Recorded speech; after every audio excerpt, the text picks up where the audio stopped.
And if you can see the sign here, Klondike Dredge.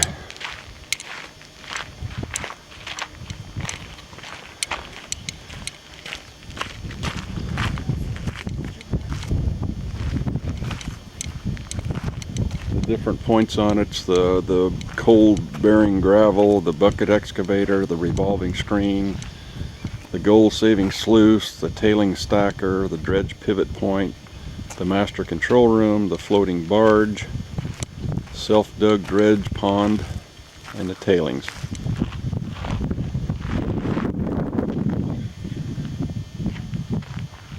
Quite a machine.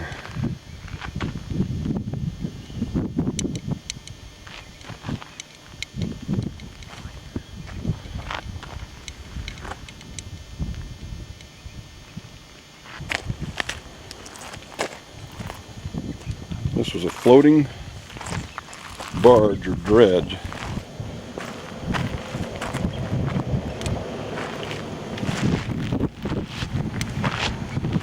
course, it's dry dock now, but quite a... I guess the water level came clear up in here someplace.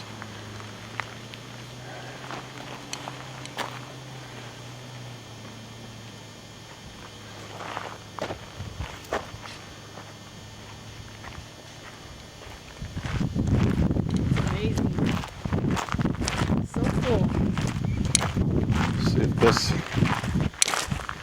here's kind of a diagram of how it works.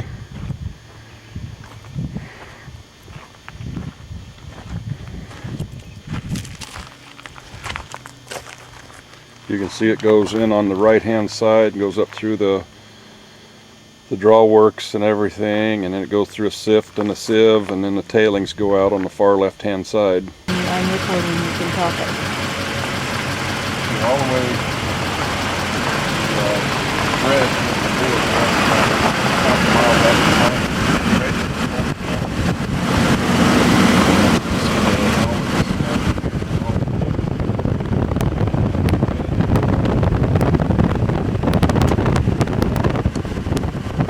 It does go all the way down to where R50 was parked, down to the RV park. This whole. Okay. But the creek runs down over on the left-hand side, right up against the bottom of the hill, and that's all tailings out through there.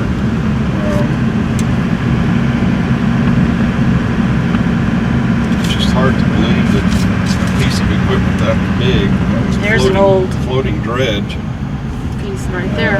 Would, if they could float it in the stream water, because they had to have enough.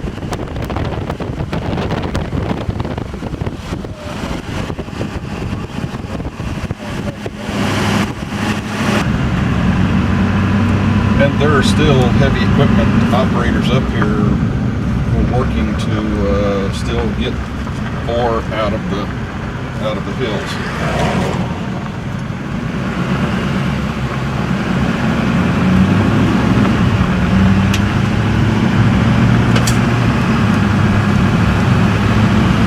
I just didn't realize there was that much history up here in Dawson City. It's pretty cool. There's an old piece of equipment right there off the side.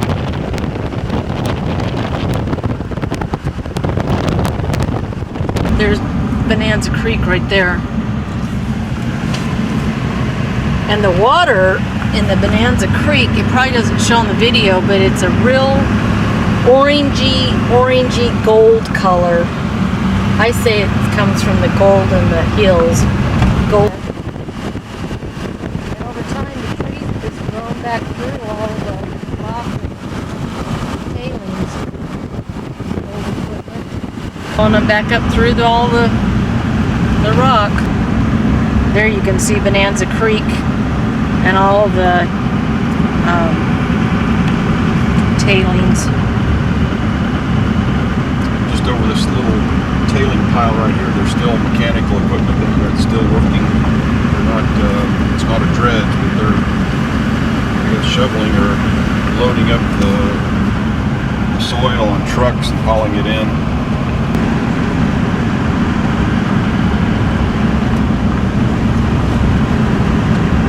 Look at that truck on the side of the tailing. See the Bonanza Creek. But okay, there's a truck working. Yeah, Judy and I are here at the Robert Service cabin, built in the that's 1800s or early 1900s, old log cabin. You can see the roof is a sod roof with all the weeds growing and grasses. Little aspen limb fence around the place. I don't know if that'll take inside there. That's his bedroom. This is his bedroom. Little boy, it's dinky. And then we'll look in the front door to the living area.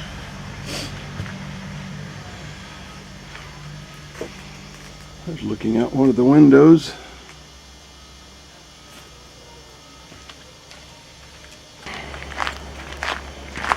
This is the little walkway coming down.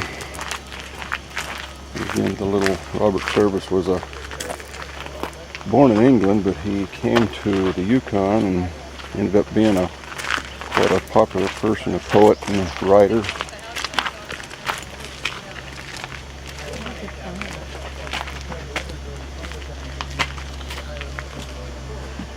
These steps.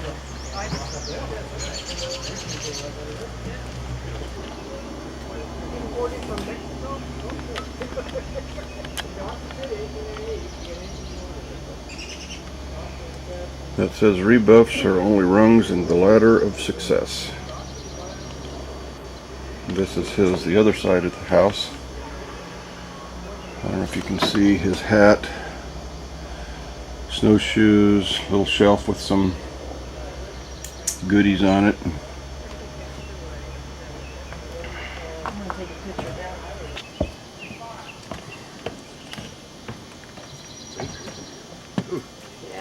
I looked at all my digital pictures this morning, and they all look pretty good. Mm-hmm.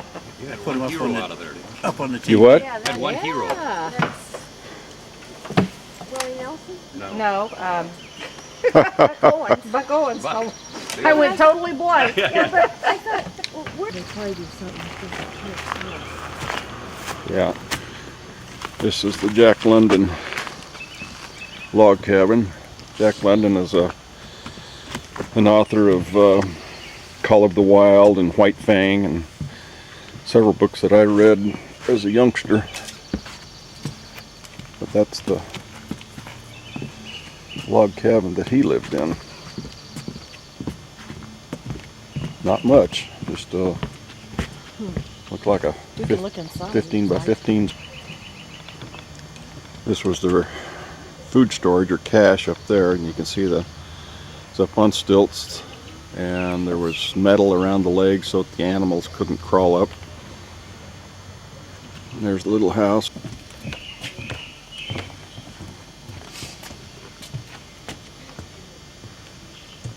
So you got our tickets to get us in here. See the caribou horns up on top. We're just kind of looking in. Can't really see. There's a This is his couple of cabin. cots in there and My goodness. a little old stove, heating stove. I'm gonna go inside. Okay.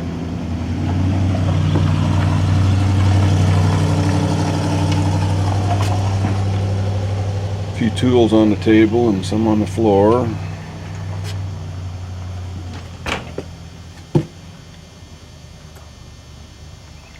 The old wood stove was just set on some rocks, keep it off the floor. Okay, this is the Yukon River crossing here at Dawson. We're getting ready to leave, and the only way to get to the top of the world highway is on that ferry right out there. And they're gonna take us right over there, someplace over on that other side, and drop us off. We just missed this one, so we're first in line for the RVs. And of course that ferry's not very big. It only take, I think I see two RVs on there right now, small ones.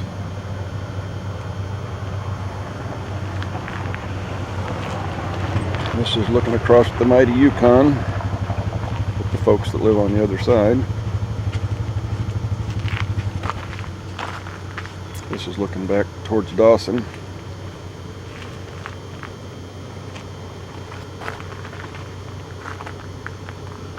And you can see on my fifth wheel I lost that protective plastic piece I had on there. It was beat to a frazzle. So I don't know what's going to happen between here and Anchorage. There.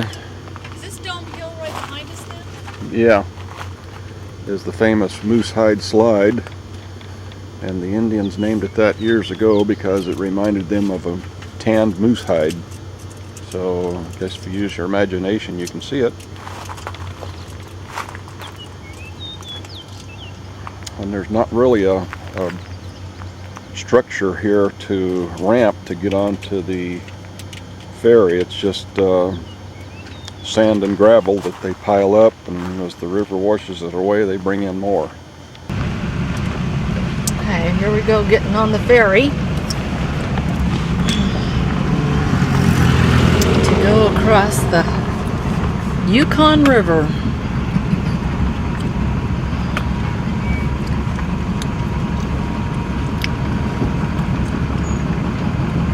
Hope it doesn't sink with us on it.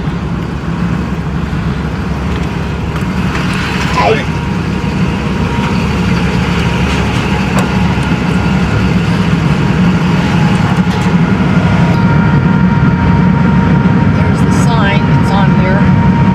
We're the first one on. You can see, might be ready to leave here very shortly. But I mean, the water's really churning out there.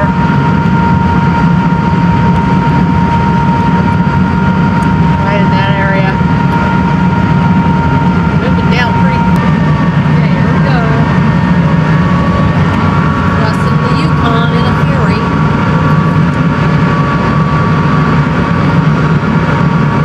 Beautiful day out. It's about 60 degrees. This morning we were at the Robert Service historical cabin and listened to information about Robert Service, who was a poet who lived up here in the early 1900s. We just had breakfast with Larry and Marianne. Friends we've had along the way, what, 3-4 times now. Yeah, They're from Virginia.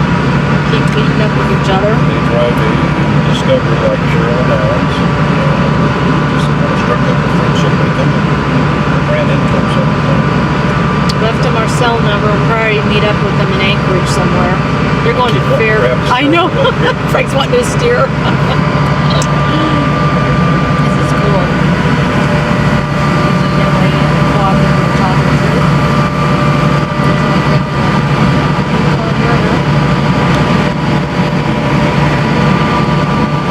This river, we've already said this on here, but it freezes over to about 9 foot deep. They have a bridge that goes across here, so instead of a ferry, in the winter it's an ice bridge, and people just drive, even big old semi trucks drive across on the ice bridge. Back over to the town of Dawson, we just came from. It's looking upriver.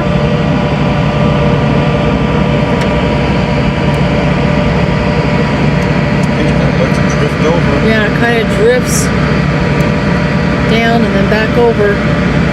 The population on this side of the river is less than 100. They said maybe 40 or 50 people live over on this side.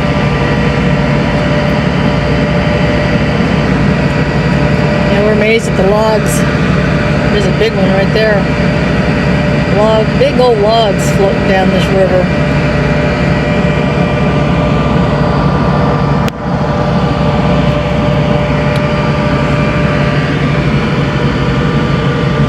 There's 2 more big logs coming down.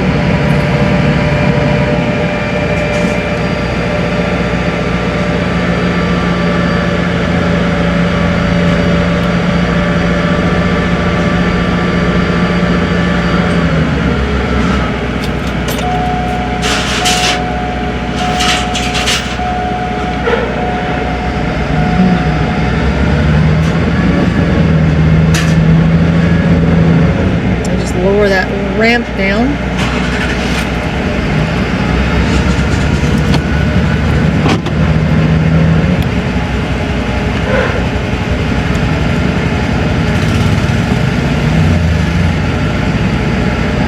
Dan did something from our wheels.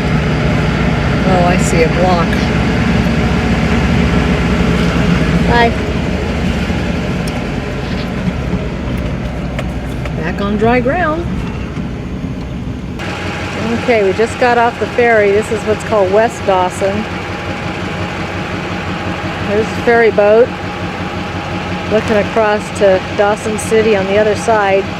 The hill up behind it's called Dome Hill. We drove up there last night. Got some pictures.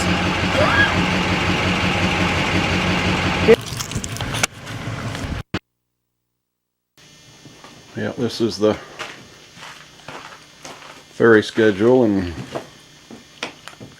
the shutdown every Wednesday for servicing, and operates 24 hours a day, 7 days a week. Long vehicles or vehicles with low clearance may experience difficulties embarking or disembarking. Users travel at your own. This is leading to a little observation place. Okay, this is the top of the World Highway. We're on the Canadian side. And you can see it's a beautiful, beautiful day.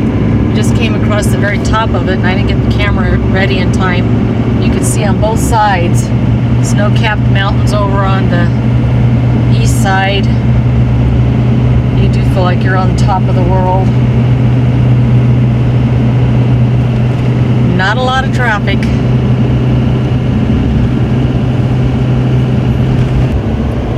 What a vista. I don't know how good this will turn out, but see for miles and miles and miles. See the road curled, whoops, little bumpy. It says you only go 25 to 40 miles an hour on this road. Not a fast road. But what beautiful, beautiful scenery.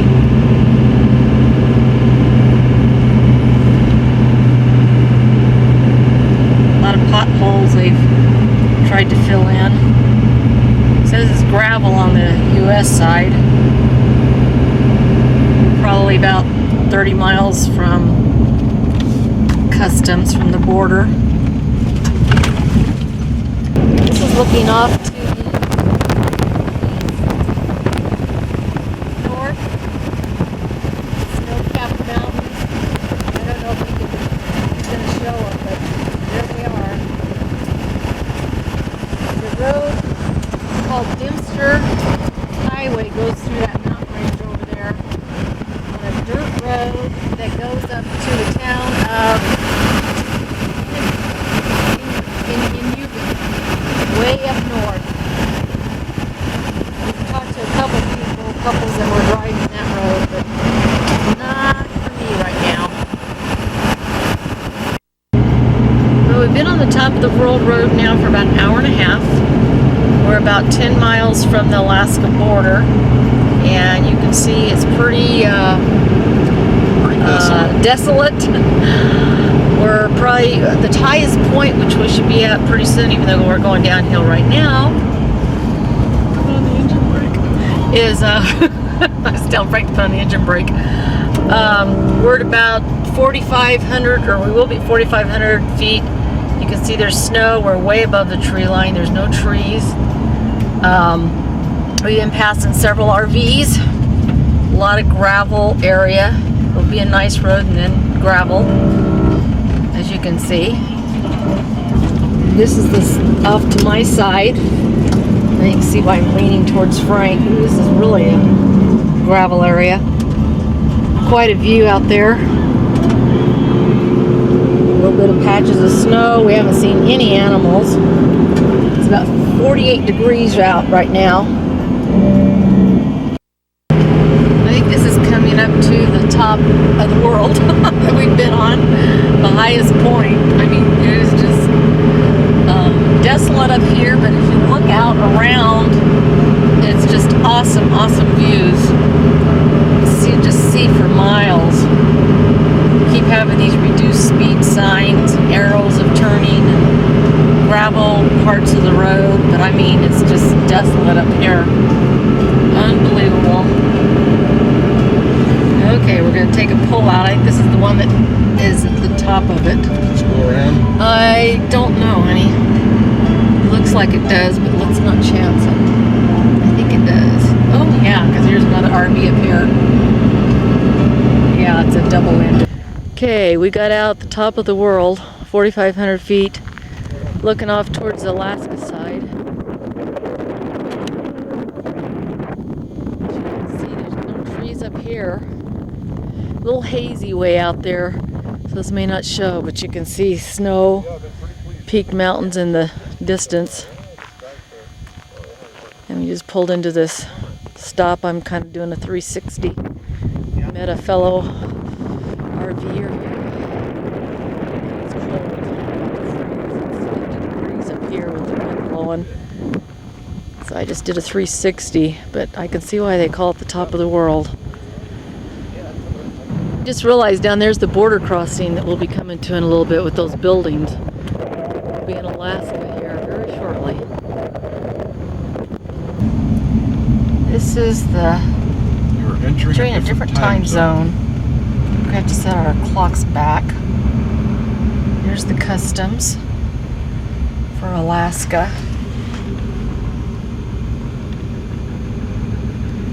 Border patrol. We have to show our passports. It's called Poker Creek, Alaska. Alaska border.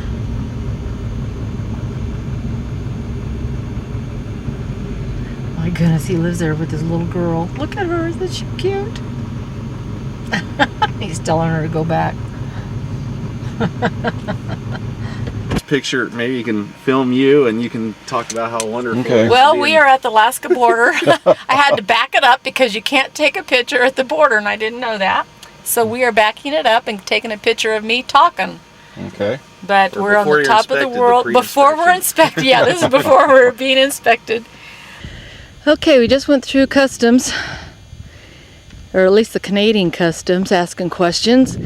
Welcome to Alaska. It is June the 12th.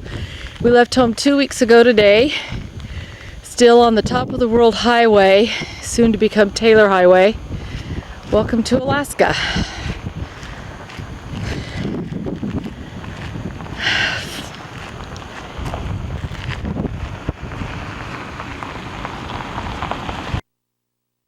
This is Boundary Lodge, about 4 miles on the other side of the Canadian border. Looks like they've got an old lodge here. And I'm gonna run into this little gift shop. Town, or yeah, I guess the town, it's called Boundary. It's right on the Canadian Alaska border, and this is one of the old stopping houses or resting houses when they used to make this thing by dog sled. Anyways, it says top of the world. Gas, gold gifts, and other stuff. And coffee.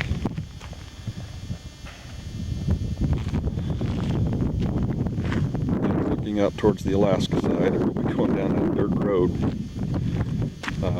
It was partially paved on the Canadian side with gravel patches, but this is all dirt right here. And there's a couple of little rental cabins. You know, if you wanted to come up here and stay at Boundary sometime, well, and this is Boundary. This is the east side of the building with the grass roof on it. A few tools and moose antlers and caribou antlers, and oh, on the back side it's a bar. So with a few more moose antlers and a few tools, implementation tools, tools of work. Now we're on the California side. Alaska. Alaska side. Where'd I get California? I guess because I'm out of Canada. Anyway, Alaska, still on the top of the World Highway. This side is a dirt road. It doesn't have as many of the potholes. We've got probably another 20 miles of dirt road. And we'll be coming into the small town of Chicken, Alaska. Really the first town besides Boundary where we just left. But you can see it's greener. We got some trees. We're below the tree line now. Just dirt road. We're glad it's not a rainy day or we'd be in mud.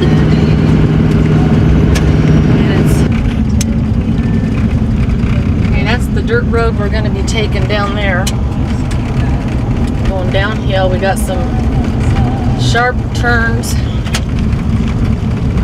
And going downhill for the next probably 20 miles or so. You see it's getting greener. More trees. No animals, but we're now seeing signs that we recognize. Instead of kilometers, it's miles per hour.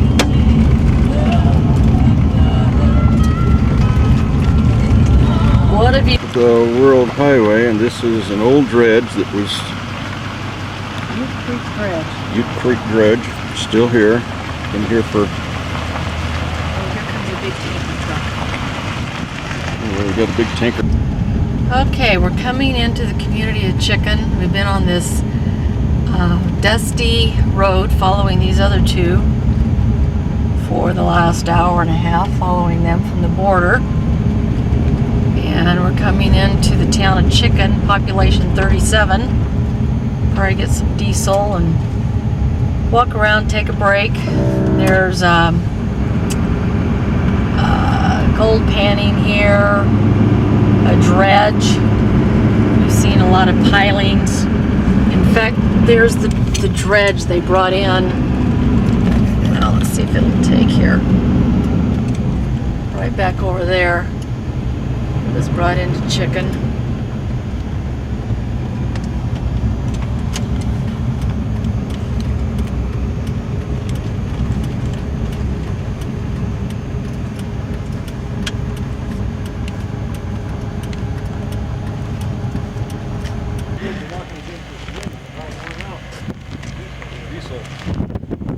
Okay, we are in Chicken.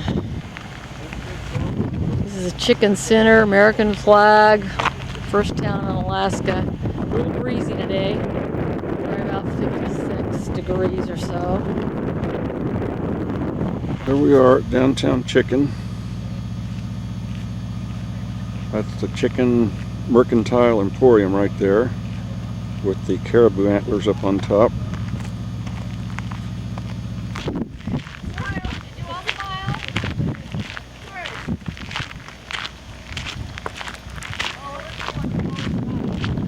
Chicken Liquor Store, Chicken Creek Saloon.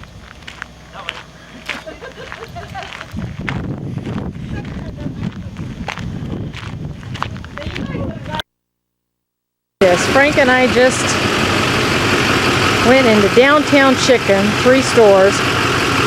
Talk about a definition of marketing. Golly, I can't believe it.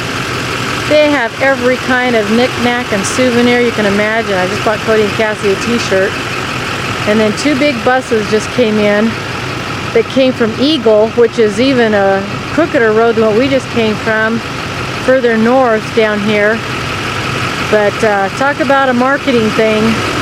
Little downtown chicken and unbelievable. Okay, we just left Chicken, Alaska. What a remote place. We left there about 10 minutes ago. We had about 3 more miles of dirt road. And now, as you can see, straight ahead, as far as we can see, is a paved road. I'm up to 55 miles He's an hour. actually, he hasn't been past 35 miles all day. Well, it took us 4 hours to get to Chicken from Dawson. And so now it's a paved road. As you can see, it's pretty hilly up and down. Getting ready to go down again here. So we got some steep grades. It's like a roller coaster ride in through here, but absolutely beautiful. It's 6 o'clock, the time we're used to, but the Alaska time, because the time change, is 5 o'clock. And it is 60 degrees.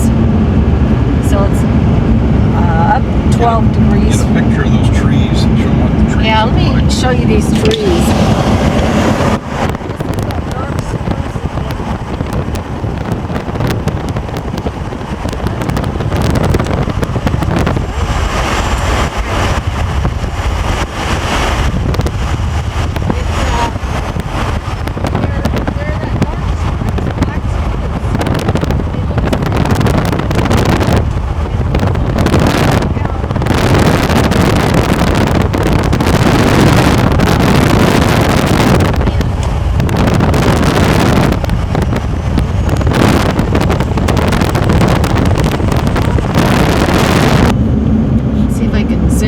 Road we're going to, which is clear. I don't know if this will show up or not.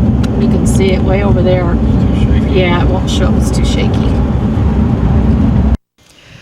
We're on Taylor Highway, probably about 60 miles from Tok, probably about 20-30 miles from Chicken.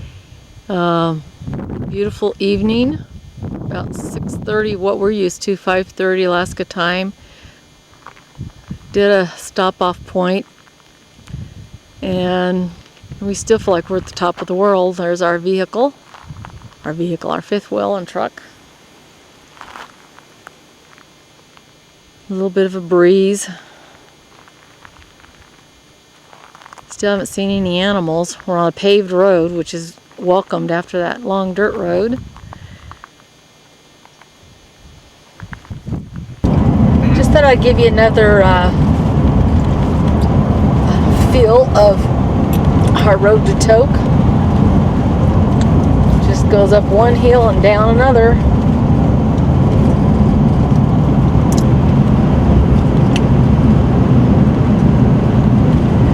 We've decided that we're going to spend 2 nights in Tok. Maybe get our Alaska fishing license and maybe fish a little bit. Okay, about a mile back, we came back onto the Alaska Highway from the Taylor Highway. This is a Tanana River, which actually looks pretty low. We're about 10 miles from Tok, and it's 7:15, what we're used to, 6:15 the new time. So it's been a long day to come 187 miles because it's been so slow going. But it was a beautiful drive. If we had it to do over again, we'd do it again. But it's one of those, been there, done that, glad I did it, trips. A little side trip. We're going to spend a couple nights in Tok and rest up before going. Well, this is our second night at the KOA campground here in Tok. And just to kind of show you, there's the laundry room right there.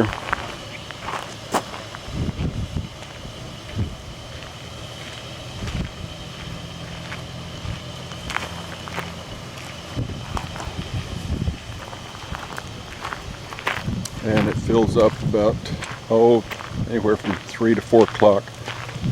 So you can see down through there where all the travelers, all those were empty this morning. And everything's kind of filled up. There's Judy, she's kind of filled up. We just finished having elk steak and salad and burnt rice-a-roni. And Judy likes to fix it that way. So anyway, we had some biddles, and You didn't have to say that. she said I didn't have to say that, but yes I did. So we're walking up to drop some mail in, and back down here most of these spaces are full. There's one down there that's open.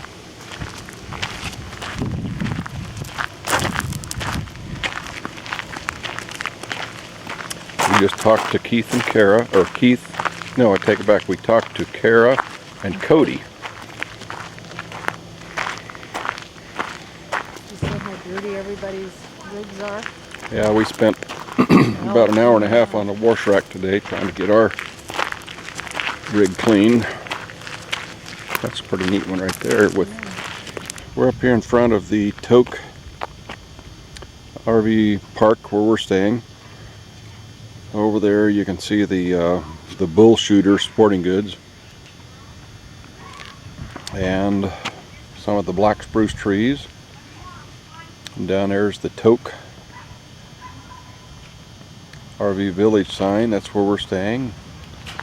And there's Judy up there on the gangplank going up to drop some postcards. Go ahead. And some letters in the mail. There's a gentleman that's on his evening walk. It's about 9:15, and it's hardly, well, you can see the sun up there somewhere. It's hardly even dark here, and probably won't be for a while. The clouds are starting to kind of stir up in the west, and we're supposed to be in for about a 5-day rainy season here throughout Alaska. So anyway, there's Judy up there taking some pictures of something.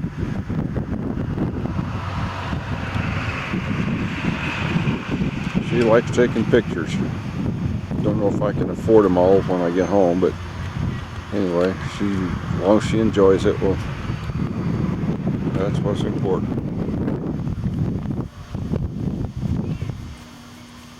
Okay, you want to go in the gift shop? Huh? Want to go in the gift shop? Gift shop, is it open? Uh-huh. Really? Yeah. I don't have any money. Well, maybe they'll hold it. We just left Toke, Alaska. It's Saturday the 14th, and we're probably about 10 miles out of Toke, headed for Anchorage. The road's a little bumpy through here because of the snow frost, and they had snow frost. Okay, the what? What are they called? The frost heaves. I'll get this down yet.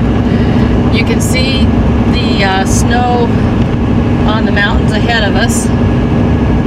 But we'll come into a little rougher area in about 30 miles from the earthquake of last November 3rd of 2002. There was the earthquake, and so there's some road work. I'll try to film that when we get to it. So we'll do some shots. I don't know the name of it. I'll have to look. Okay, I looked it up. These are the Wrangell Mountains, if I'm reading the map right. Got a real pretty shot of them right now. It's a little cloudy out today, so I hope the clouds don't take away from the pretty mountains. Hope it'll show up. The center yesterday said they're in for about 5 days of straight rain, so We will see. See if the weather report's true. I know, I'm sure we'll have more rain in Kenai Peninsula than we've been having, because we haven't had hardly any. Okay, the road, as you can see here, is kind of wavy. Whoa, wobbly. Again, that's from the, part of that's from the earthquake, That's from the frost heaves. from the frost heaves. I don't know what it's from, but it's wavy. Also, we do have pretty flowers along the way. I don't know if they'll show up or not. Purple flowers, raspberry color. Haven't seen any yellow ones yet, but Pretty flower. Okay, we've already crossed a couple places where they had earthquake damage, but this is a pretty scenery of the mountains. But up ahead here, you're going to see sign says loose gravel, and the earthquake just caused these open places in the highway, so we have to slow down about 25-30 miles an hour to get through them. We saw pictures at the visitor center yesterday of damage on the highways from the earthquake, and it was pretty amazing. Some of the holes in the highway were deep enough that you could stand in them.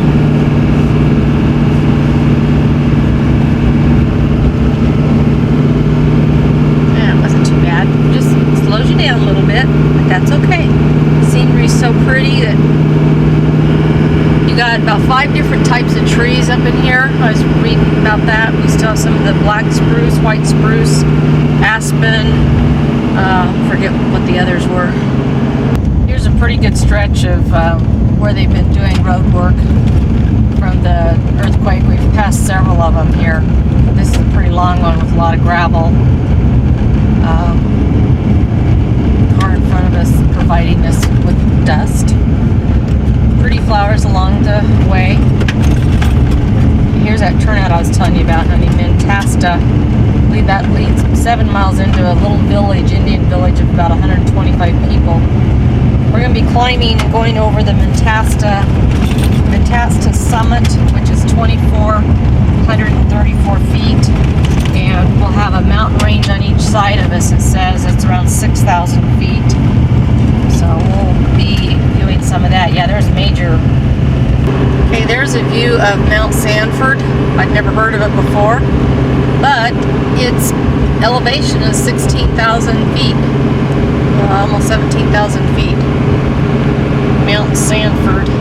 You can tell from the snow on the mountains that they did not have a very good season of snow. I mean, this is just mid-June, and there's really not that much snow on the mountains. When we passed the Toke River, it was not dry, but it was pretty low. So, another view of Mount Sanford. We've got a little river or pond area here. We're looking for moose, and they say moose are in here frequently.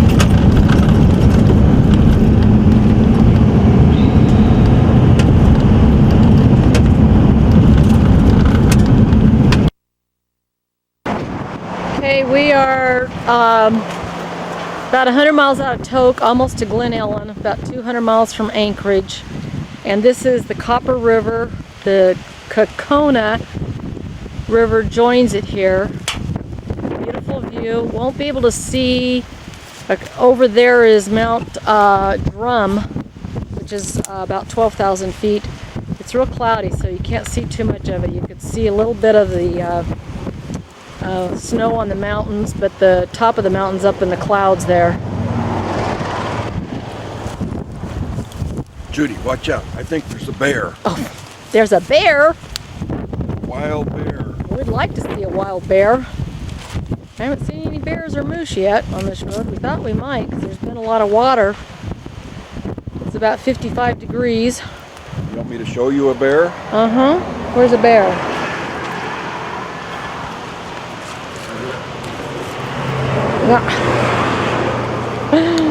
You'd like to see a bear. We just came up that.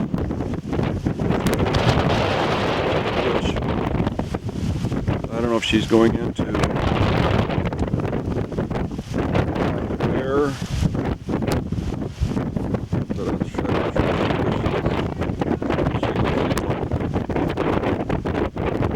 I guess I can see how really fast she can run.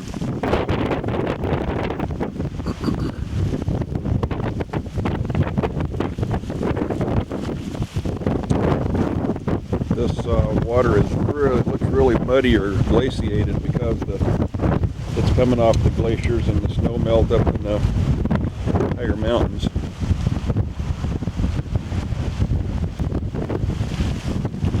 Oh, I really wish you'd see a bear over there.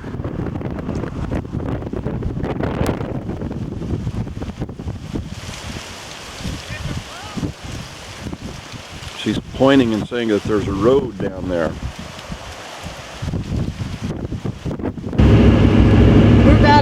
125 miles from Anchorage. It's been raining. Our first significant rain since we've been on this trip. With the low clouds, it's kind of hindering the views. So I'm hoping this will pick up some of the snow-covered mountains in the distance there. We've been crossing many lakes. In fact, there's a lake off here to the left. The traffic and cars. I don't know if you can see it or not. Yeah, we can see it. And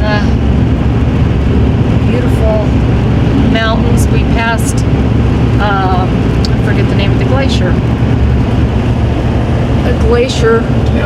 Talsnia Glacier. We got to see part of it. But it's kind of cloudy and overcast. The rain's kind of quit right now. Okay, we're up here, about 100 and some miles from Anchorage. That's looking back where we came from. As you can see, it's been raining. Beautiful little valley out through here with lots of ponds and lakes, and looks like good country for caribou and moose and bear and all sorts of wild critters. You can see back over in the distance, I don't know if you can see the mountains up there, but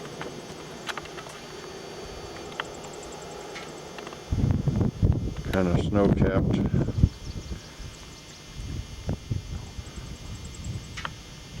And right now it's about 45 degrees here. But all that water drainage comes down into this area.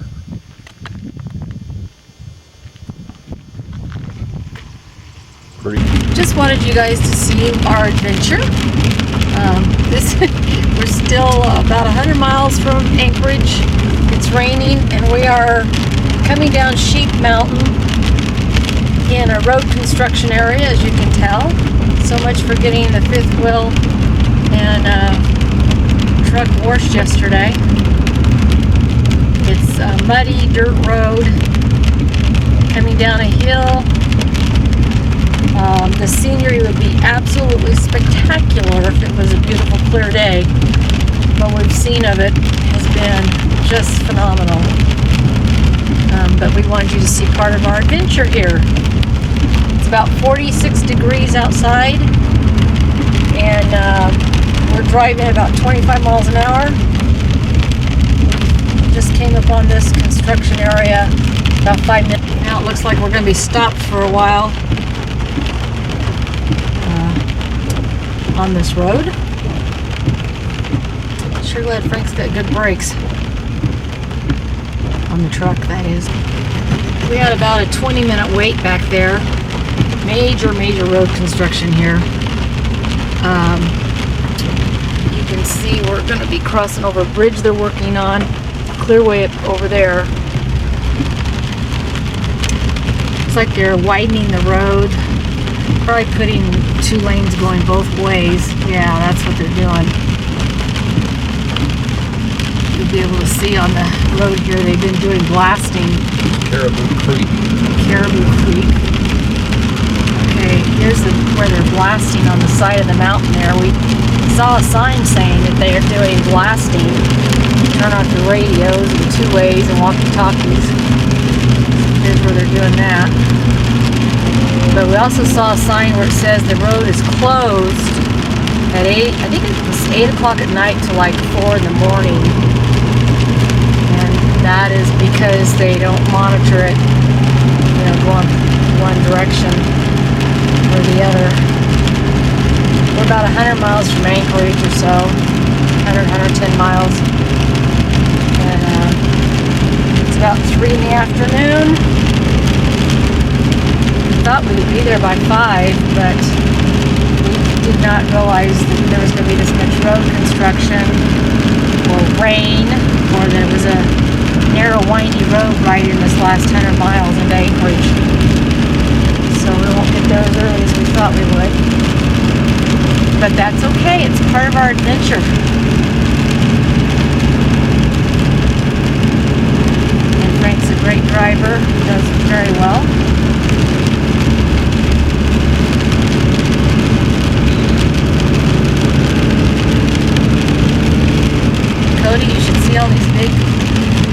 trucks and stuff doing all the construction through here.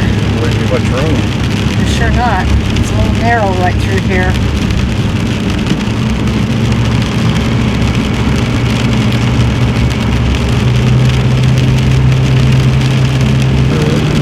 Yeah, I wouldn't either. Frank just said he would not have wanted to come on the top of the world highway on a day like today with it raining.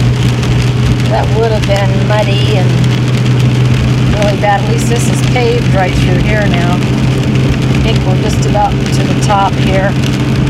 Maybe to the end of the work area. There's another big old piece of equipment.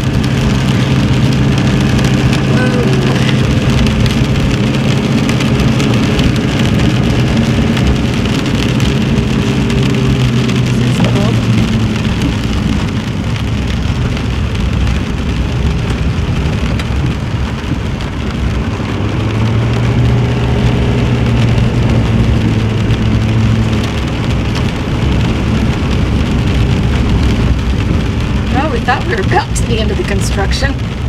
Guess not. Oh, goodness. This is when you just kind of have to laugh and go, okay.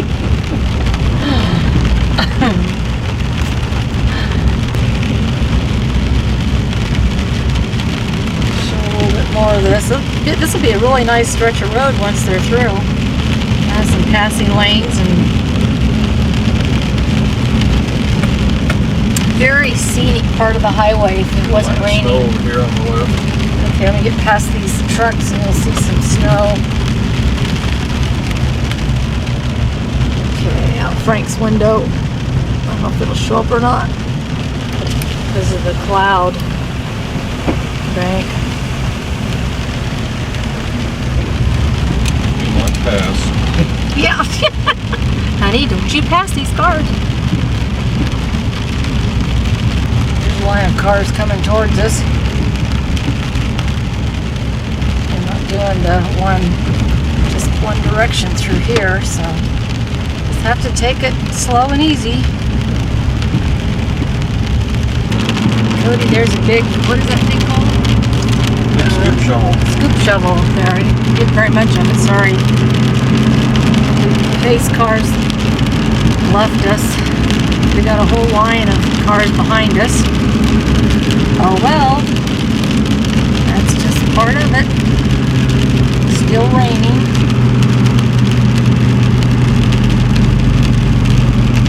We've been driving about 15 minutes through this right now, and it doesn't look like it's over yet. Okay, now I'm hoping it picks up that glacier over there. It should. There's snow. We're coming to the end of it now. Looks like they're they got their traffic lead car there.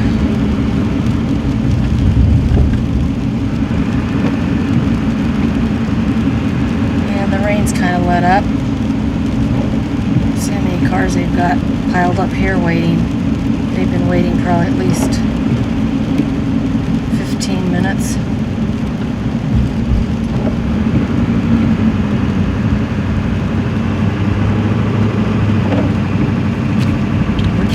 Going, gal? She points to go on this side. Look at the cars lined up.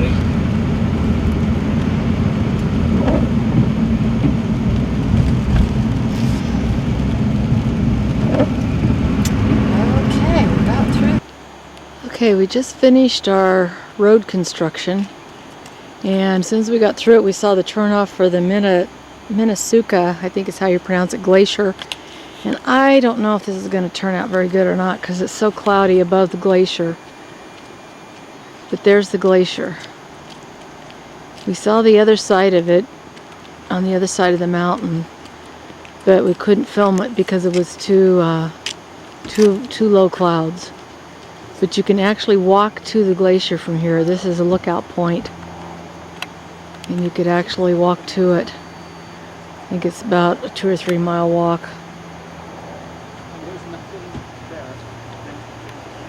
We're about Again, around 100 or so miles from Anchorage.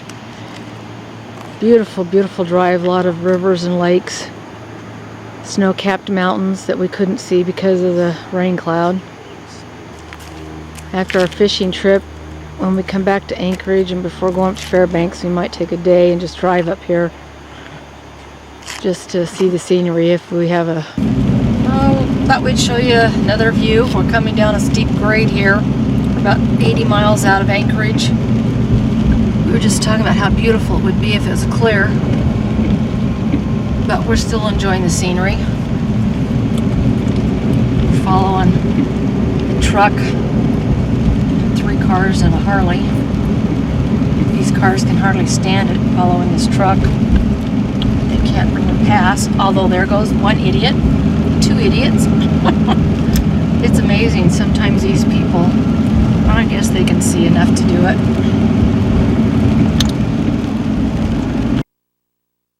Okay, Judy and I are in Anchorage, kind of exploring around. This is just kind of going to be a panoramic view of the mountains that's south of us. East of Anchorage. East. Can't tell. Anyway, there's a little bit of snow up there. You can still see the clouds. We had rain last night. It hasn't rained today, but it's looked like it could rain all day. It's about 59 degrees. Yeah, 59 degrees out. And there's part of the town. And this is coming around over to the high rises downtown. And that's the downtown area. Then over, if I keep going to the right behind those trees, is the port of entry for all the ships, and Comes in through Cook Inlet. the harbor comes in Cook Inlet. Anyway, we just went to a visitor center video and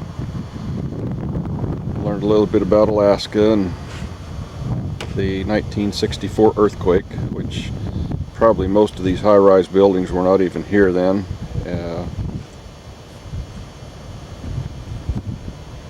Anyway, that's kind of a surrounding view. Back behind us here is just some apartments looking west. Anyway, we'll go. Okay, we're coming down from where Frank was just filming into the downtown area. You can see there's a plane coming in, as well as the high-rise buildings. And there's the trains right down in there, Cody. Onto the harbor. We got the port. Port, rather. We'll go down to the port. Get out of my way. Looks like he's gonna go there too. We noticed when we came in, there's high rises again, that port of it. We noticed that coming in, the tide was out. Big ships looked like they were just sitting in mud. Okay, we just stopped at a security point. You can see this train here, Cody. We got oil in these big old tankers there. But he's just told us where to go to take the pictures we wanted down here on the harbor. So you can see the big high-rise buildings on the other side over there. In fact, there's a plane. If you watch right here in those high-rises, there's a jet taking off. There's the big jet. There's a great big The jet and the Piper right Cub. there. Yeah. Go down here. Yeah. Down here. Oh, look how low it is. Look at them fishing down there. We're down here at the harbor.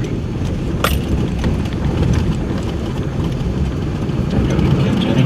Okay. See This why I is don't- really interesting. See why I don't want to go fishing. Frank doesn't want to go fishing because everybody and their brother's out here fishing. Look down there. Well, that guy just got a fish. I'm shocked.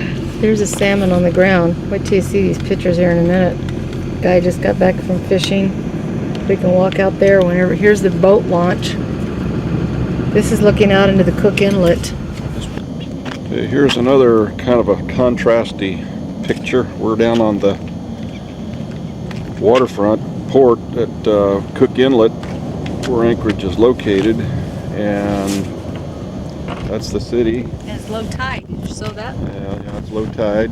And then back behind you can see the mountains that kind of surrounds Anchorage.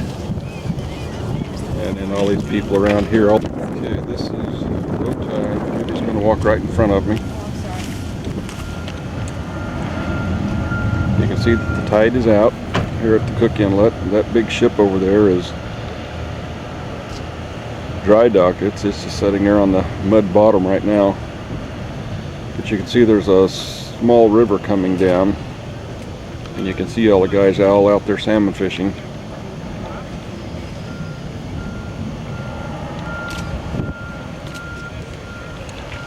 Try to zoom in on some of these.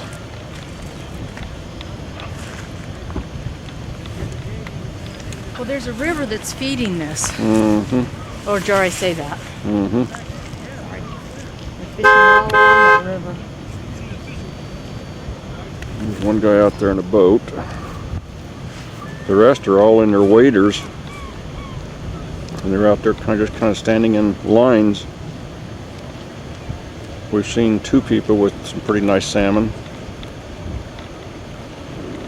Probably 10, 15. There's a guy down here trudging along in that muck and mud. You can see all the footprints and tracks of the fishermen out through there. Sure tell where the river comes in at, huh? Mm-hmm. No, the river goes out there. I mean, the river goes out. And down there you can see some more ships that are just sitting on the bottom of the muck and the mud.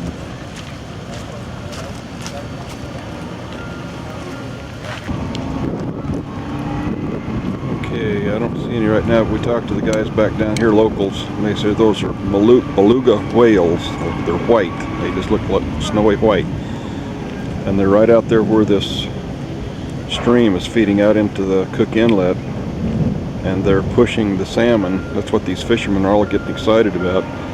Because when the beluga whales start get active out there, they push the fish and the salmon back up towards the stream, and the fishermen are real happy about that. They also said that the tide just now went out. It'll be an hour, and before it makes its turnaround, it'll be 6 hours before the tide comes back in. I don't see any of those beluga whales now.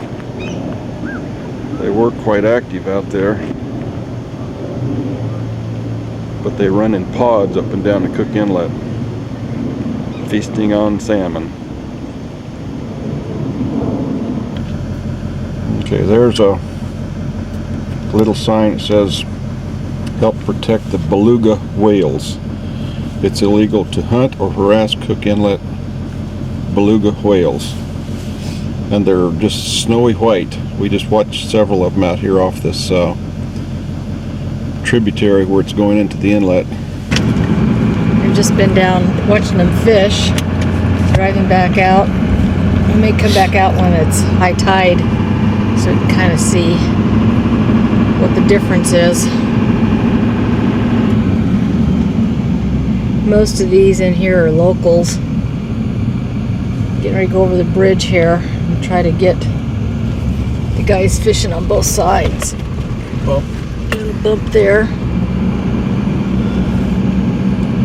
If you can see up under the train trestle. Yeah, under that trestle there. You can see the guys down there. This is this tributary coming into the ocean. It's low tide and they're just all fishing. Okay, this shows the guys fishing along the side of the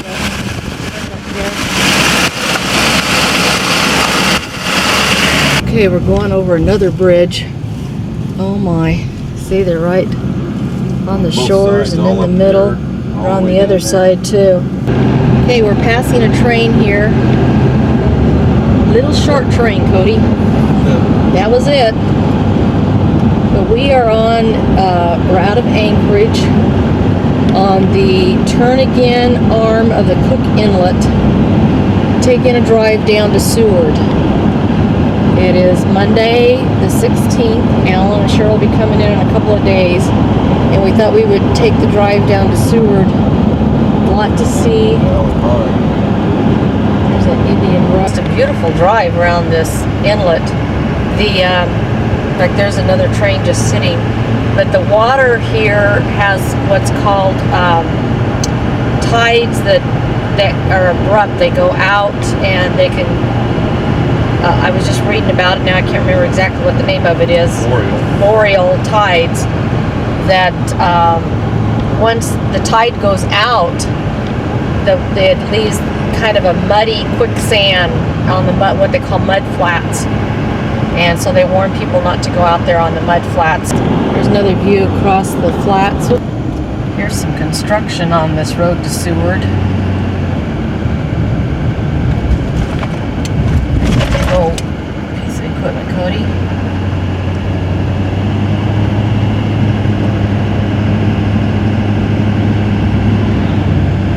Flagman ahead. So they're doing major road work right through here. Look at those beautiful mountains. I think you're going to have to talk louder because after listening to those videos, we're not talking loud enough. Okay. Usually I'm talking loud, but I guess I better talk louder. Okay, I think right up here's that turnout to Bird Creek, which, at least I think this is it. We'll see. They do a lot of fishing in the creek here during salmon run. Okay, we're at the Turnagain Arm. We started at Bird Creek viewpoint. Really nice viewpoint. Coming out here on the Cook Inlet Arm.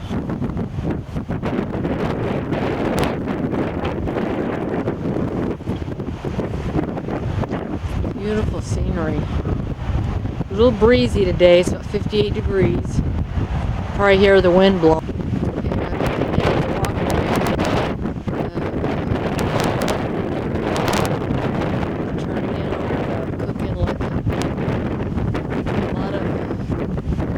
In the area. Talk louder because the wind's blowing and it's gonna deaden your voice. Okay, I gotta talk louder because of the wind. But this is at the end of the Bird Creek walkway, looking out over the Turnagain Arm of Cook Inlet. You'll see the train tracks down below.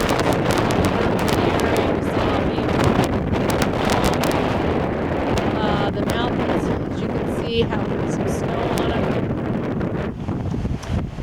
Very windy, about 58 degrees. But Abel just walked down on the Bird Creek view. There's the mountains up above us with snow on them. We can't tell if the tide's coming in or going out. It is coming in? Okay. It's like a river flowing, so we don't have the mud flats right now because there's water out there. But it looks real dirty. I guess it's a little sailing out in here, windsurfing. You can see why.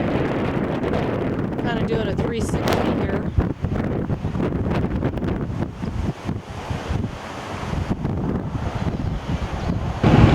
Okay, we left the Bird Creek Trail and we're going on up the highway, and there's a glacier.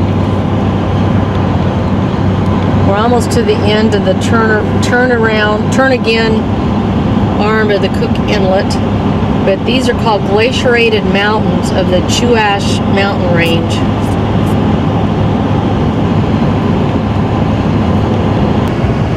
There's another glacier almost at the end of the arm, and I'm not sure what the name of this glacier is, but there's a turnout up here to Portage Glacier. Here's 20 Mile River as it's coming into the arm.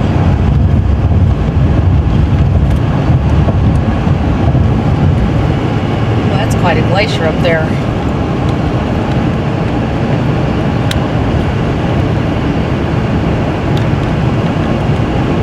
these dead trees out here, and I'm hoping it'll show up on the video, is from the 1964 earthquake. Salt water came up in here area when the Turnagain Arm actually fell 6 to 12 feet, and it allowed salt water to come up. Okay, we took a side road off of Stewart Highway to Portage Glacier, and it's absolutely beautiful.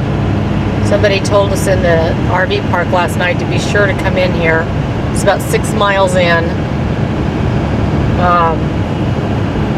Everywhere you look is just beautiful flowers and glaciers and trees. Blue sky with some clouds today. Right now it's 56 degrees. Doesn't look like the wind's blowing quite as much in this area. Up ahead you can see the unbelievable. We're getting closer to the Portage. I didn't want to do that. What? There's the glacier. Oh, there it is. Oh, there's the glacier. What we thought was the glacier wasn't. It's right there. Here's another one of the glaciers coming into Paluga. We just, Portage. or Portage, I'm sorry. That's the Wales, is Paluga. Portage Glacier, but this is a different glacier. Okay, just to go on with our little travel log here, we are at the Portage Glacier Visitor Center. And the Portage Glacier is way back up there. Right there. And they have put a dam across the Portage Creek, created a lake out here for a little commercialism. And you can see the chunks of ice that have busted off the glacier, I guess, some time ago. There's none down close to the water right now. And here's some that's been dragged down here for the visitors to look at. Yeah. And there's the visitor center. And here's Judy in her new ball cap. Yes, I look like a little boy. This is so she doesn't have. Okay, Judy and I finally made it to the real Portage Glacier. I guess all the ones we've told you prior to this were other glaciers, but not Portage. And Portage is the one way up on the lower right hand side of the screen right now, just at the end of the lake on the right. So that's Portage right there. I guess the best way to see it is to have me quit shaking, or take the boat cruise up there.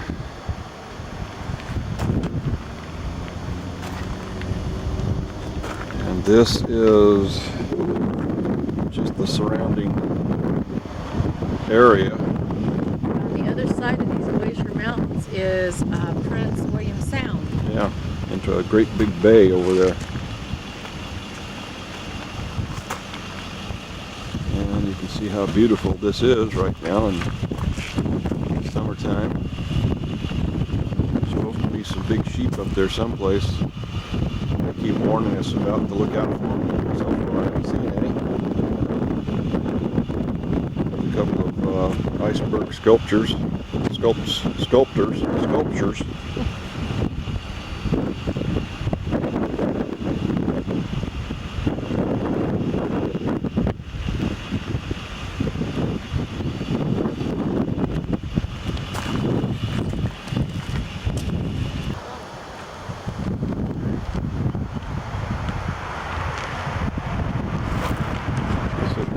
Glacier Lake runoff. Well, you don't mind. And I don't know, it's, Oh my. You guys? California. Oh yeah, we We used to be from there. What part? Well, I grew up in Northern California and then went down to Southern California, so it was for 20 years of it. Last stop was Camarillo. How about We're now on the Kenai Peninsula. We have our new Alaska CD playing of Alaska sounds. And it's just absolutely beautiful. You can see the green mountains there Abundant And- with wildlife just everywhere. that we There just is- can't see. There is so much wildlife here you just cannot imagine. This- I haven't even seen a caribou. This turnout right here is popular, it says, in the wintertime for snowmobiling and sleigh riding down in this valley here. Well, it's sure not popular for any type of wild animal scenes. Frank is getting very unhappy here because he hasn't seen a moose or a caribou, so I have seen a moose, a caribou, a bear. we saw a grizzly in Canada. That was in the Yukon, about 500 miles back.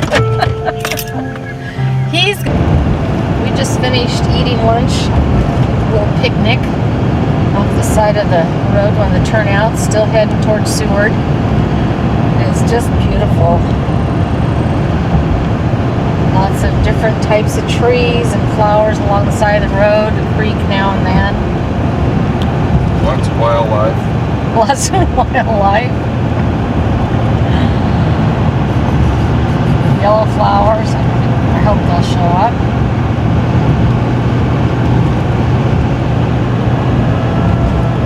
Moving on to a trailhead I was just reading about that goes in on the what is it? Chugach Mountain trailhead. Goes like 26 miles this trail up into the national forest. There.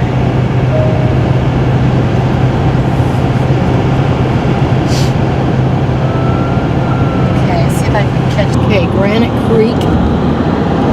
All of these creeks are coming down mainly from the glaciers and the snow, and they're just really pretty blue color. Very pretty. Granite Creek Campground. Okay, we are on the road to Seward still. We're about 30 miles out, 40 miles out of Seward. This is Upper Summit Lake. Just absolutely beautiful. The only thing we're missing is the animals. Yeah, we finally had to quit filming when there was so many of them. We thought you guys would probably get bored with all the wild animals that we've been seeing. We've got to find an animal here. Got moose.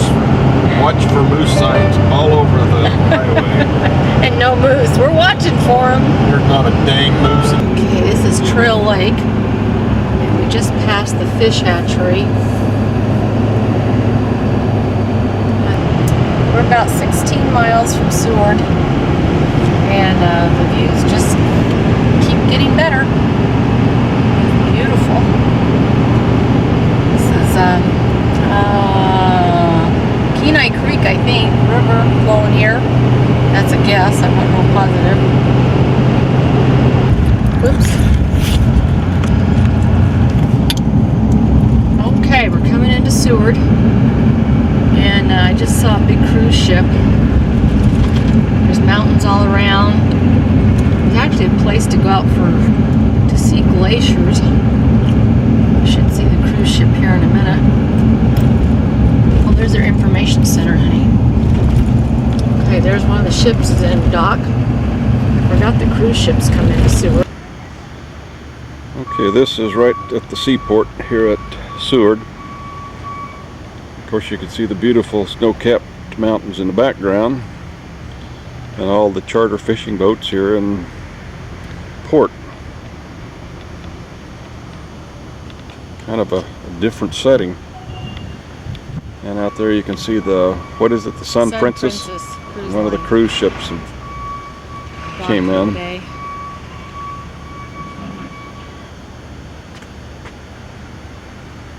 But it's quite pretty. It's about 59, 60 degrees. And there's going on around. That's back up behind Seward. Big tall mountains. Another snow. Well, we're just kind of killing some time down here on the waterfront.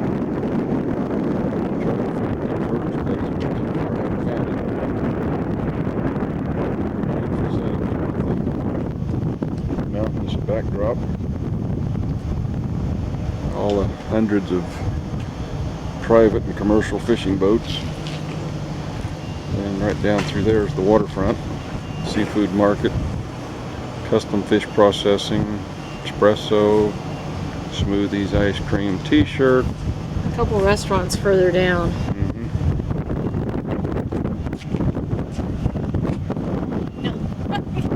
Judy wants to show you her fever. Point to your fever sore. Right there, got one.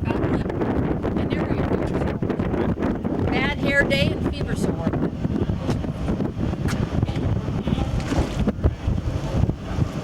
There's all the motor homes right down there. You can park your fifth wheeler RV there. Some of them are completely dry, some of them have water and electricity only.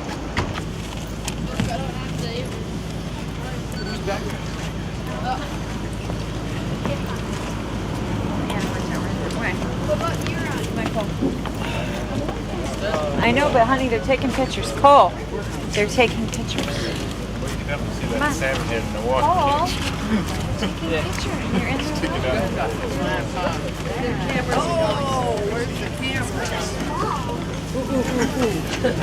Oh, back to the room. Come on over.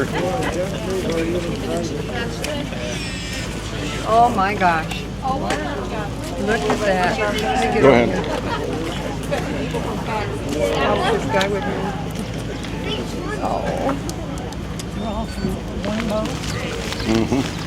Can I squeeze over here? Yeah.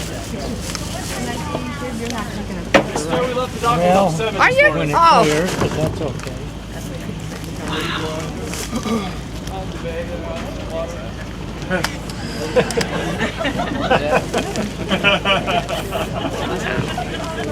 That's a great answer, Brian.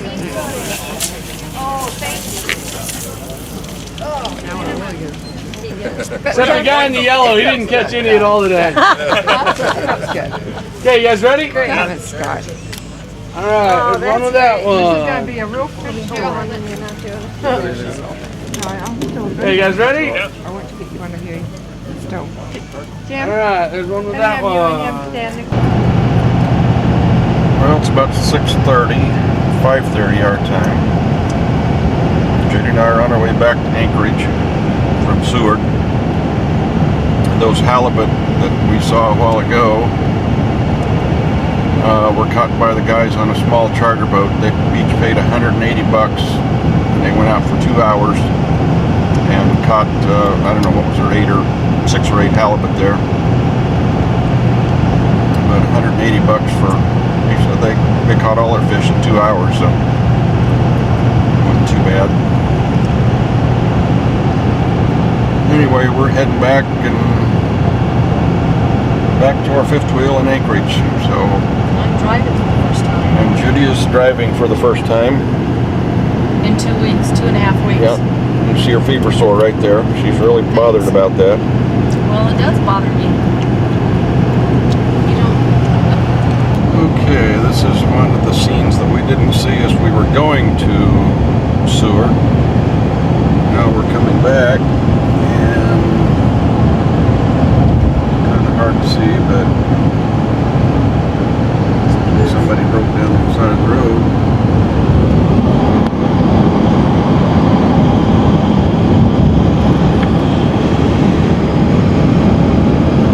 Honey in the distance. Well, I don't know. It's not going to pick it up. Yeah.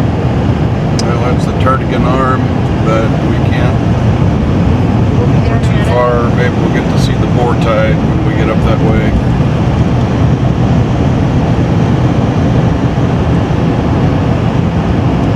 Yeah, that's a pretty view. There's a pretty view right straight ahead, right down the highway. About 59 degrees right now, and it has just been a really nice, pretty day. Seward is such a neat little seaport town. Yeah, Well, and Judy's driving now, so I could watch the wild animals. I've seen 3 moose signs so far. Coming back, I haven't seen any moose, but I've seen 3 signs. It says moose, so I guess that's that. Hey Cody, we caught up with an Amtrak, Alaska Amtrak. Oops, he went behind the trees. Where is he? There he is. Now get him going across the railroad bridge. We're having a race with him, and Nini's losing. His wildlife park's right out there. Is it? There's Alaska. We're winning. He's beating him. Nini finally gave it the throttle, and we beat him. We're coming back into the somewhere around the Cook Inlet. And a turn around. Yeah. Now you can see the mud flats. The water was all the way up to the road when we came down before. It's been about what, 7 hours ago. And then the tide should start coming back in. Probably is coming in now. Sun glare on there right now, so I don't know if we can see them, but a bunch of birds out there in the mud flats.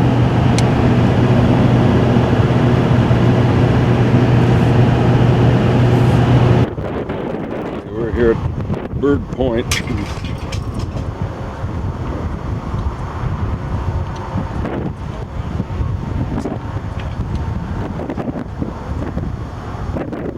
Waiting.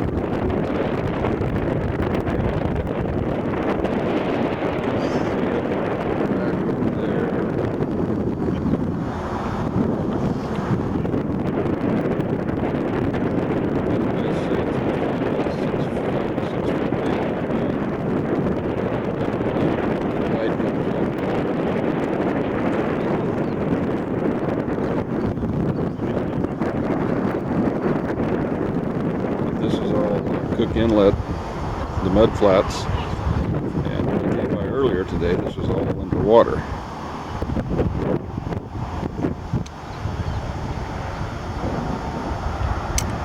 Of course, that water back up there is what was left from the creeks and tributaries and everything. I take back some of what I said about the wild animals, but not all of it yet. Not until I see a bunch more. Judy spotted this bull moose way back out there in the sticks. He's working his way across, all the way across to, he's about 125 yards from us right now. Coming in pretty close. See if I can zoom in without shaking to death. And this is right off of the main Seward Highway. We're about 10 miles, if even that, from Anchorage. Right on He's the about outskirts. 100 yards off of the highway, 150. Out here in this swamp, eating vegetation.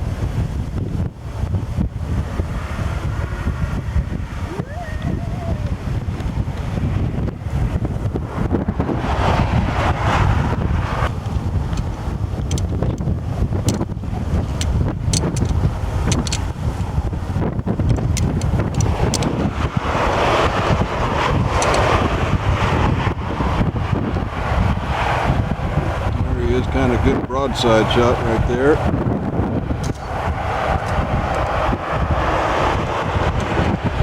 He's going to come right up here to us, looks like.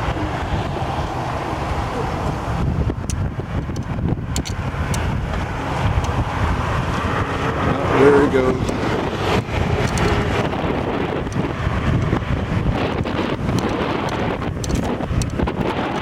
Bull, but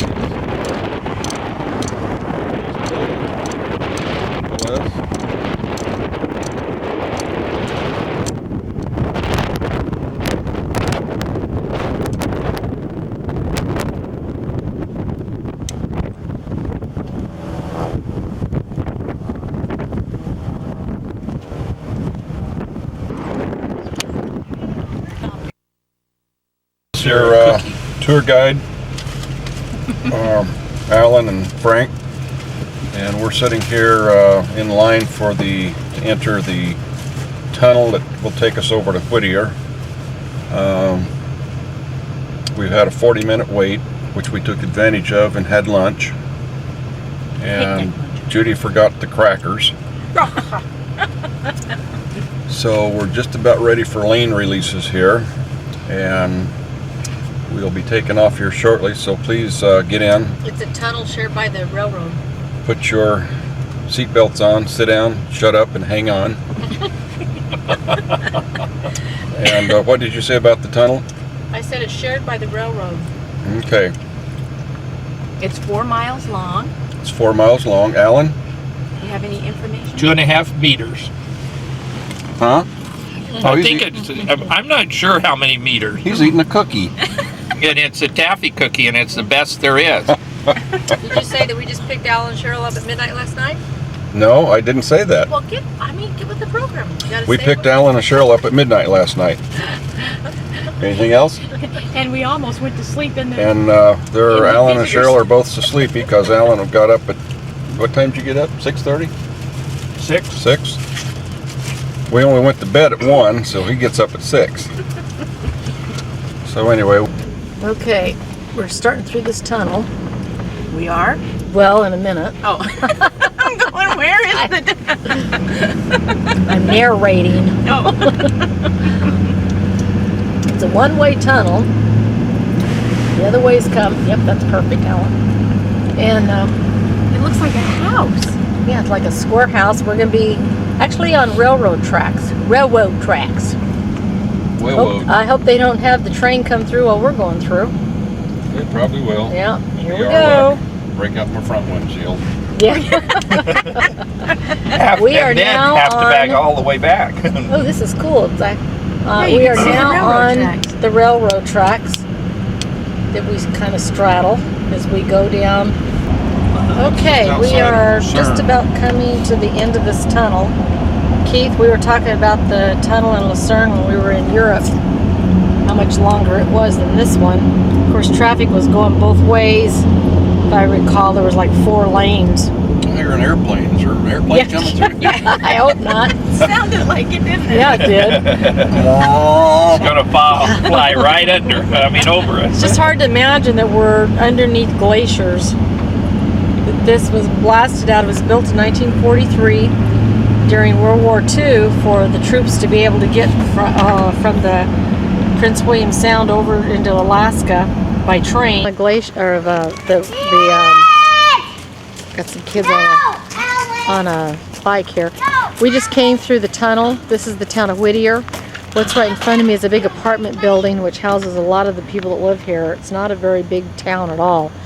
On the top of the mountain there is a glacier and all of the streams coming down. The glacier, I don't know if you're going to be able to really tell it in the film because it kind of goes right in with the clouds up above. But you can see the glacier right there.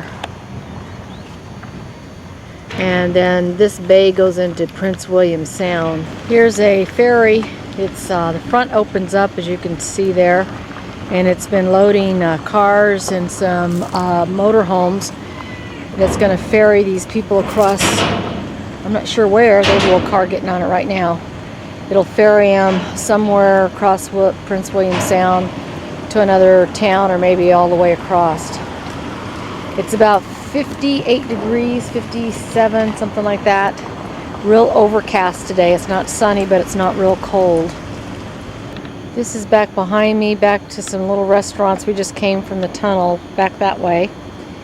And there's not a lot here. It's a shipyard, and there's a lot of charter companies for fly-ins and boat trips, and some eating places. Back behind that little credenza there, we're parked, and we're going to go in and have a cup of coffee, and it's about another hour we have to wait to go back through the tunnel. And right in front of me is Frank's Secret. It is Frankie's Cafe. I didn't know he had a cafe here in Alaska. And then back around to the Bay Area. And Cheryl! There's a gal that looks like Cheryl. And it is Cheryl!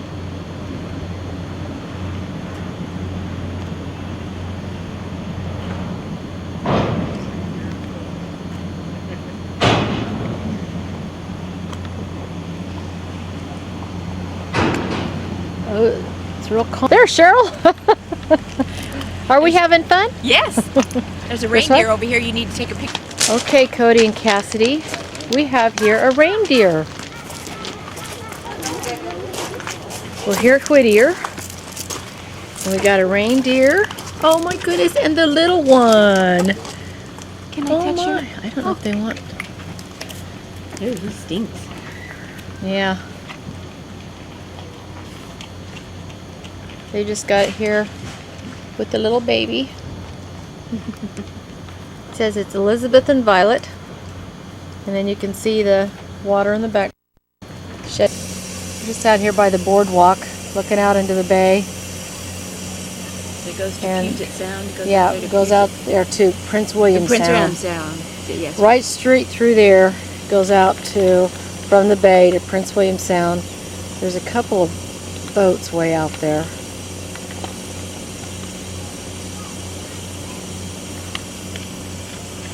The clouds are real low today. I'm sure there's probably a lot of glaciers around here. We just can't see them because the water is real pretty and green. Got the waterfalls coming down. So this is on the other side of Whittier. Well, Whittier, it's such a small place. Had the big boat, and over here is where all the little private charters and fishing boats are. Back there is the tunnel where we came in.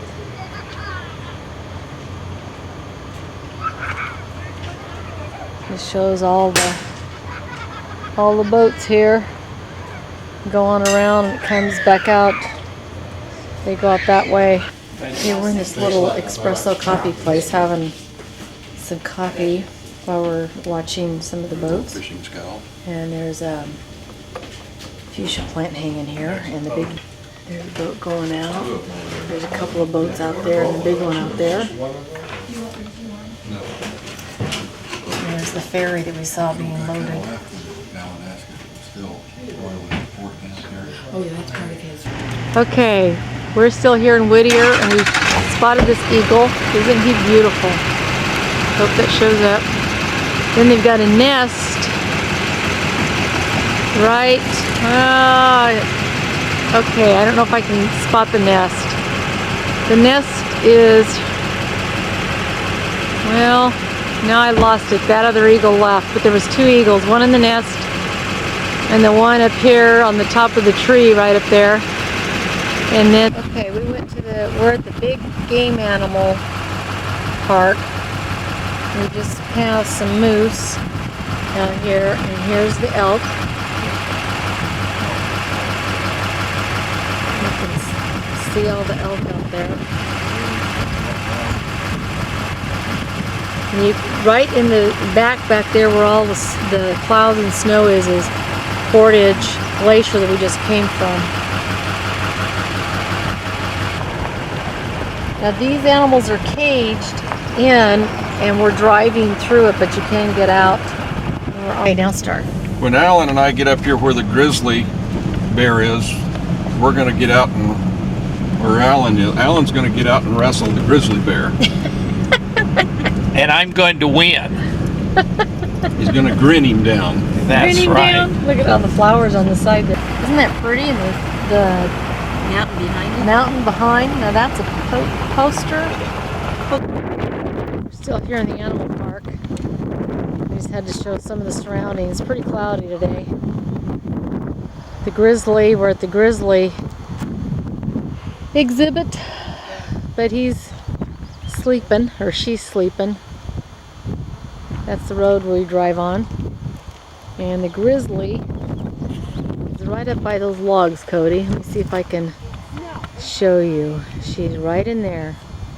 See her right there? She's sleeping. We should get up. I'm just showing how pretty the flowers are. I know Keith loves to see my flowers.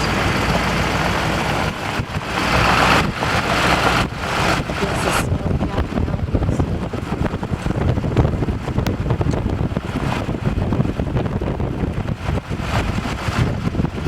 Yeah. Okay, back to the elk one, and the little calf was nursing. Yeah, she's quit because Mama's Moving. walked away.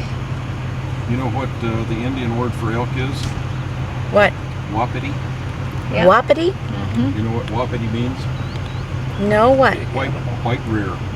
Okay, on this side over here, what kind of deer are these again? Sitka blacktail. Sitka black-tailed deer. Boy, they're small. Or are these the horns? They're really little. That's Okay, what is his name? Cody. Cody. There's another little Cody. Cody from Kodiak. Take a snapshot of that. Cody from Kodiak. What's in the pin behind you? Muskox. Oh, that's what's in there. Oh, look at that. That's what I thought. Back there now.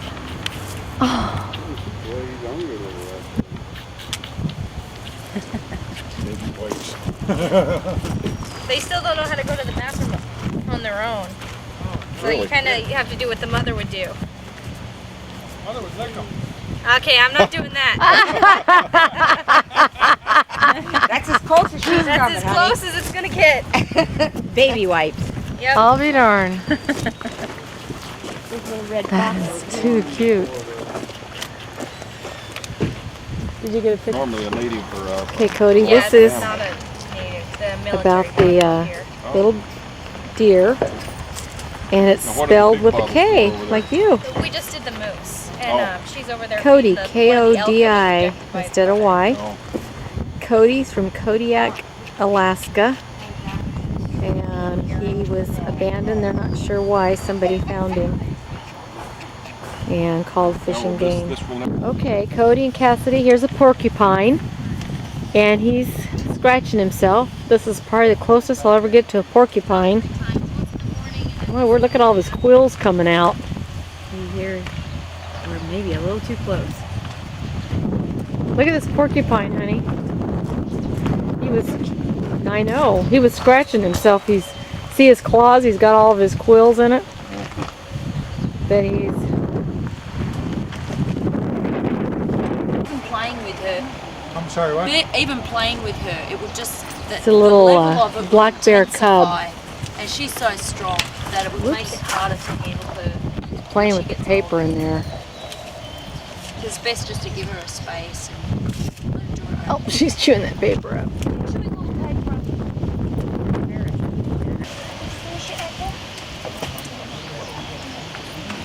Okay, she came out.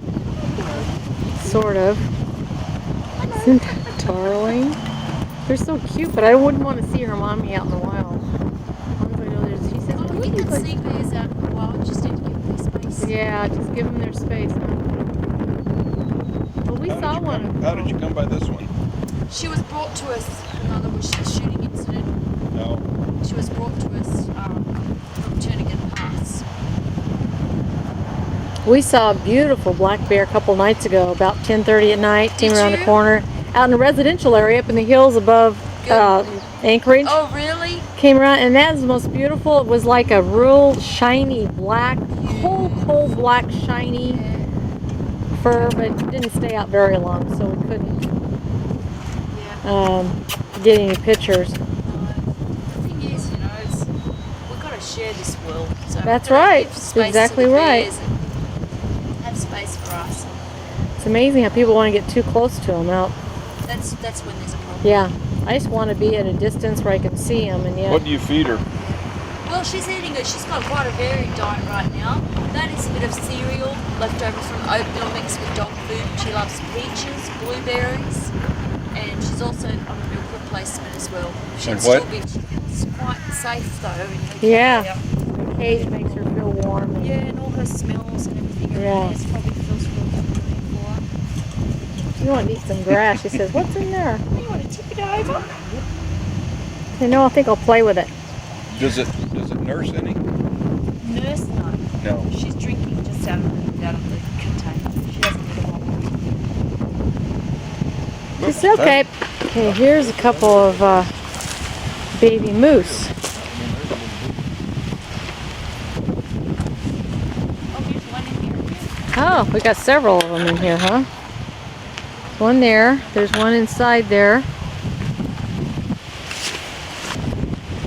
There's one.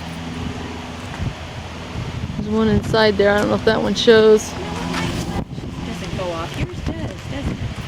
Don't you have to trigger it though? Okay, here is a baby elk.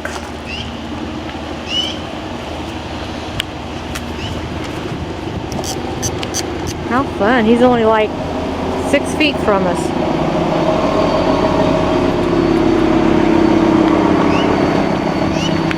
Does that say how old he is? Nope. I think that's a little bull. Is that a widow bull? He's going to be a bull, Cody. Cassidy, he'd love to play with you.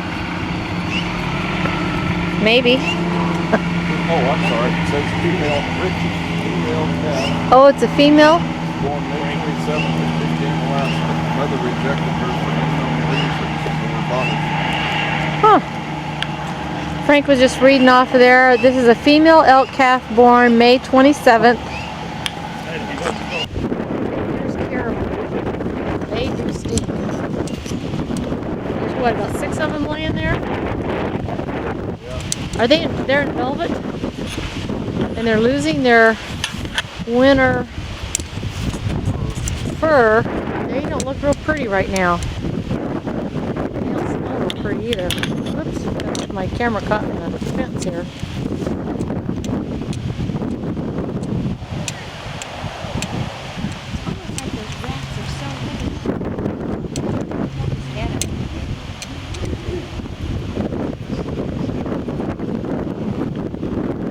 Way less after they Are these the ones that you told me that both male and female have antlers?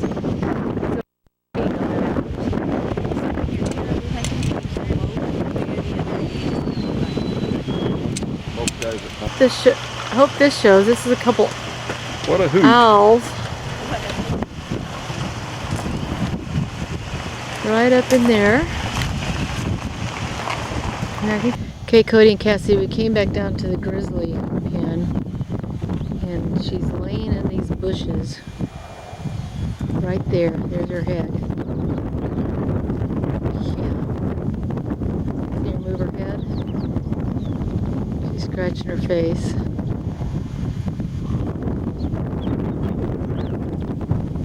These are some caged moose. They're pretty scraggly.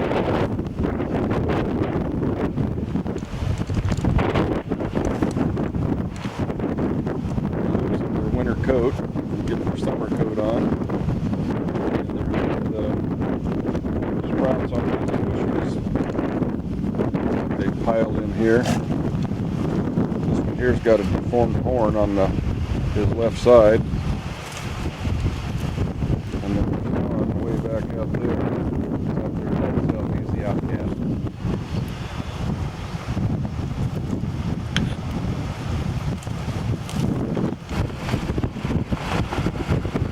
This is building that's falling down.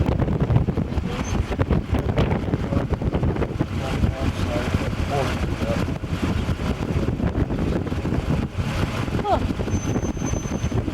I don't know if that came through on the voice here, but that was a cabin destroyed by the 1964 earthquake. Part of the original town of Portage. And then here's the caribou. They're all up now, the reindeer. Rudolph the red-nosed reindeer.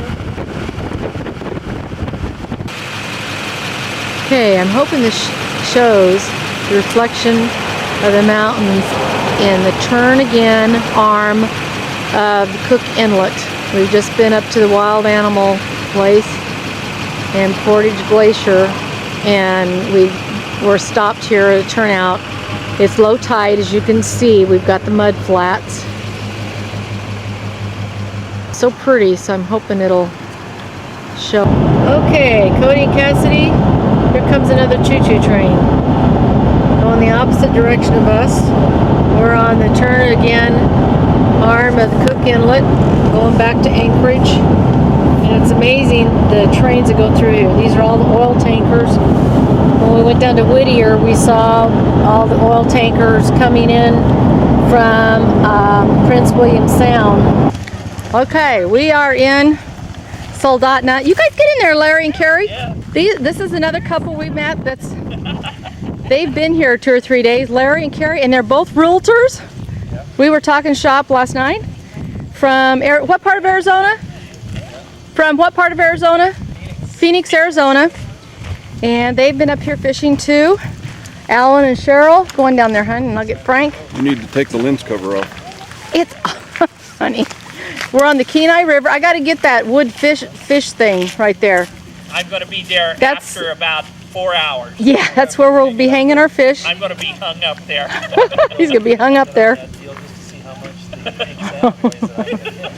But this is our first day, and it's about 11:30, and we're going out on the Kenai on a power boat. And the limits are pretty strict here. We can each get 1 salmon, 1 king salmon. You don't need to go through the whole. Certain limits. I'm just gonna go certain limits. Keith will want to know, Frank. All readers are Yeah. Okay. Honey, it's a good thing we checked this. I'm at the end of the tape.